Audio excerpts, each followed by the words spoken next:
A Christmas Carol by Charles Dickens. Recording by Kyle Munley. Stave 1 of A Christmas Carol. Preface. I have endeavored in this ghostly little book to raise the ghost of an idea, which shall not put my readers out of humor with themselves, with each other, with the season, or with me. May it haunt their houses pleasantly, and no one wish to lay it. Their faithful friend and servant, C.D. December, 1843. Stave 1. Marley's Ghost. Marley was dead, to begin with. There is no doubt whatever about that. The register of his burial was signed by the clergyman, the clerk, the undertaker, and the chief mourner. Scrooge signed it, and Scrooge's name was good upon change for anything he chose to put his hand to. Old Marley was dead as a doornail. Mind, I don't mean to say that I know, of my own knowledge, what there is particularly dead about a doornail. I might have been inclined, myself, to regard a coffin-nail as the deadliest piece of ironmongery in the trade.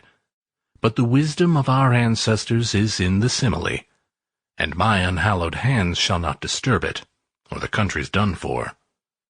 You will, therefore, permit me to repeat, emphatically, that Marley was dead as a doornail. Scrooge knew he was dead? Of course he did. How could it be otherwise? Scrooge and he were partners for I don't know how many years. Scrooge was his sole executor, his sole administrator, his sole assign, his sole residuary legatee, his sole friend, and sole mourner. And even Scrooge was not so dreadfully cut up by the sad event, but that he was an excellent man of business on the very day of the funeral, and solemnized it with an undoubted bargain. The mention of Marley's funeral brings me back to the point I started from. There is no doubt that Marley was dead. This must be distinctly understood, or nothing wonderful can come of the story I'm going to relate.